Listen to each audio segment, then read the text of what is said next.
CBS News Miami. Good afternoon, and thank you for joining us. I'm Najahe Sherman, and welcome to CBS News Miami's 4 p.m. Quickcast. Let's take a look at today's top stories. Off the top, a dangerous situation in Miami. Take a look at this car being crushed by a large piece of a tree. It happened along Southwest 13th Street and 16th Avenue. Police have taped off the area. Crews are working to remove that large branch. The director of communications for Miami Police says no one was hurt. CBS News Miami's Tanya Francois is working this story. We're going to have more tonight at 5.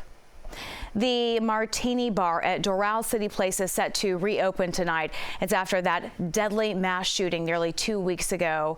The Martini Bar will host a fundraiser tonight to raise money for the victim's 1-year-old daughter. A security guard was shot and killed while trying to break up a fight. 7 other people were hurt when police confronted the shooter. Always alerting, always tracking. This is Next Weather. And taking a live look outside, a perfect day to take a dip in the ocean. A beautiful but warm day across South Florida, and we could reach near record highs. Next Weather meteorologist Cindy Pressler tracking it all. That's the forecast. Yes, if we go through the weekend and out to the first part of next week, our temperatures are actually going to get warmer than today. The current temperature in Miami now is 82, but it made it up to 84 degrees already today, and that is the current temperature in Fort Lauderdale. Winds are starting to shift a little bit more to the southeast, and that will bring in that warmer air. A little bit more moisture, too, so we can see the humidity come up just slightly. You'll start to feel it just a bit over the next couple of days. So looking ahead, dry but slightly more humidity, a little bit more humidity. Near record highs on Monday. That should be our warmest day out of the next 7 days. So we got things planned on Monday. Consider it to be a steamy day, and then a slight chance for some showers next week as a cold front tries to get through here. Really a little bit uncertainty as far as how far south that frontal system will get. I think we have a shot at maybe a few hundredths of an inch of rain out of it, and that's going to be about it. High pressure is to blame here. It's been sitting, not budging, extending from the Gulf of Mexico across the Florida Peninsula and out into the Atlantic. And as long as that ridge is here, the atmosphere is pushing down on the surface, so you don't get development, you don't get the clouds. Any clouds that do form, and we've had some today, just because there's some little bit of surface moisture getting in with this onshore flow, and that's about it. But we need a front to come in and really lift the atmosphere, have some moisture available, and that in turn will give us that chance for rain. Let's be hopeful, right? At this point, we don't have gusty winds, but east-southeast at 12 miles per hour. Highest gust has been 22 miles per hour. Here's our humidity levels. Dry today, dry Friday, and then it comes up just a bit for the weekend, Saturday, Sunday, peaking Monday, Tuesday. We're going to wait for that front, hopefully, to make it all the way through, and that'll drop the humidity again for the middle part of next week. But our temperatures, this is going to be a warm one. Above average now, 86 tomorrow. Same thing again as we head into Saturday. Sunday warmer, and then Monday should be the hottest, 89 degrees. That'll be close to a record high of 91. That's been set for many years, all the way back to the early 1900s. So that one's been standing, and then temperatures cool back a little bit into next week, and that's just because we're hoping that front does make it all the way through. Looks like it could stall out across South Florida. If it does so, that'll keep the chance for rain, at least a few showers in the forecast for a few days, but of course that's next week. As for now, dry, very warm, temperatures climbing with the hottest day on Monday, Earth Day, then a little bit cooler the first part of next week. Cindy, thank you. Water could be getting a lot more expensive in Broward, but much safer to drink for many residents. CBS News Miami's Joan Murray explains. Get ready. We're all about to get soaked. Water rates will be rising in Broward. I'm Joan Murray. I'll tell you why it is happening and when, how much your bill will go up, and some solutions. That's all new tonight at 5. Police are investigating what caused a bad crash on the Don Shula Expressway. 2 vehicles were involved. Chopper 4 was over the scene during cleanup efforts. This is along Southwest 88th Street. According to investigators, a blue Honda lost control. It crashed into the guardrail and then into the truck. That caused the truck to roll over. Both drivers were hurt and taken to the hospital. The Miami Beach City Commission discussed 2 important topics at their meeting today. First, an after-action report about their spring break crackdown. The discussion impacts what the city does for spring break next year. They also spoke about the appointment of a new city manager, and this comes after the assistant city manager took over the role on an interim basis. The U.S. House could vote as soon as this week on foreign aid bills to help Ukraine, Israel, and the Indo Pacific. And this comes at a critical time for U.S. allies. CBS News Miami's Natalie Brand has the report. Come to order. House lawmakers are meeting Thursday to discuss a long-awaited aid package to provide U.S. allies with critically needed funds. The plan includes 3 separate bills with more than $60 billion in security assistance for Ukraine and $26 billion for Israel. Another $8 billion is pegged for the Indo Pacific with the goal of countering China. It is urgent that all of the friends and supporters of Ukraine maximize their efforts. Speaking with foreign ministers at the G7, Secretary of State Antony Blinken and his Ukrainian counterpart urged the House to act. Support the supplemental that will literally, without exaggeration, help save Ukrainians from Russian missile slaughter.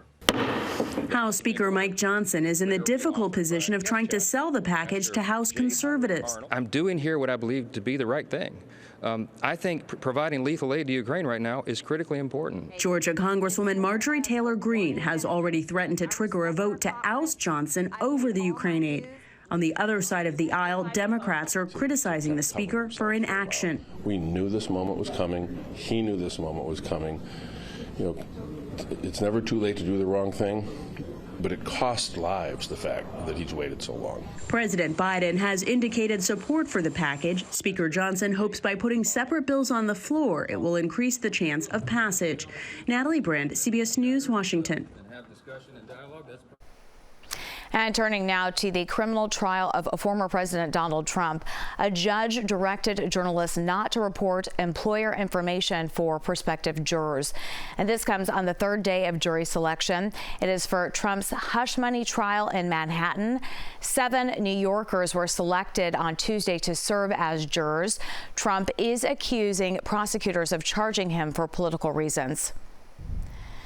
Federal law enforcement is on high alert. That's ahead of the Passover holiday. The FBI is concerned that lone actors could target large gatherings, high-profile events, or religious locations for violence. The FBI says attacks on the U.S. Jewish community have already increased, and that was even before Hamas's attack on Israel.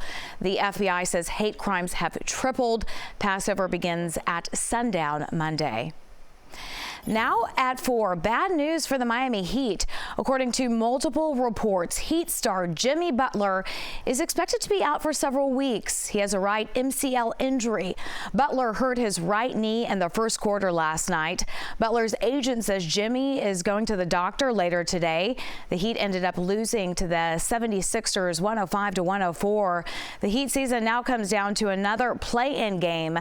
Miami will host the Chicago Bulls. Cameras rolling the moment a man tried to kidnap a small boy in front of his own parents. And police say that man is now behind bars. Details when we come back. Stay with us. The age-old and controversial question of whether marijuana should be legalized in Florida will also be on the ballot in November.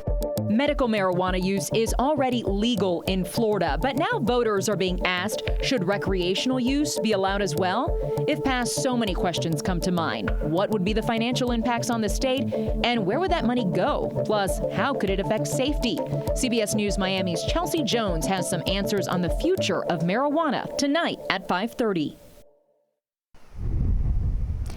New video this afternoon. Police released body cam footage. It's moments after an attempted abduction of a young child in Miami Beach. In the video, you see the moments officers caught up with the suspect and arrested him. This happened, as you might recall, back in February. Surveillance video inside a CVS store on 74th Street and Collins Avenue shows the little boy walking out with his family, and that's when the suspect tried to grab the child. But the boy's father was right there and fought back. The suspect let go and then took off running. 26-year-old Nicholas Sterneman was arrested. He is charged with aggravated kidnapping of a child under the age of 13 and battery. Take a close look inside your refrigerator. Trader Joe's is recalling organic basil from the Infinite Herbs brand. It's because of risk of salmonella contamination. The tainted products were sold in 29 states, including Florida. This brand of basil is no longer available at Trader Joe's. Customers are advised to return it to the place of purchase for a refund. CDC says there were at least 12 reports of related illnesses. One person was hospitalized. A new study finds a majority of peak boomers, those turning 65 between now and 2030, are not financially ready to stop working, and many risk living in poverty. Research shows 2/3 of peak boomers will be financially challenged in retirement. About 52% only has assets of about $250,000 or less. That means they will likely run through their savings. But financial experts say there are ways to bridge the gap. There's also a path forward potentially for a lot of Americans who are trying to do different kind of work from, say, their 50s to that full retirement age. I like to think of this as an off-ramp. Can you find work that is a little bit less demanding, that brings in some income, that allows you to wait till age 67 to claim that retirement benefit? About 4.1 million Americans will turn 65 this year and every year through 2027. Time released its annual list of the top 100 influential people in the world. The issue has 4 worldwide covers. The issue features singer-songwriter Dua Lipa, Kansas City Chiefs quarterback Patrick Mahomes, and actor Taraji Henson. That's just to name a few. The list includes 51 women and more than a dozen entertainers. That's the CBS News Miami Quickcast. I'm Najahe Sherman. Stay tuned for more news right here on CBS News Miami, and have a wonderful day.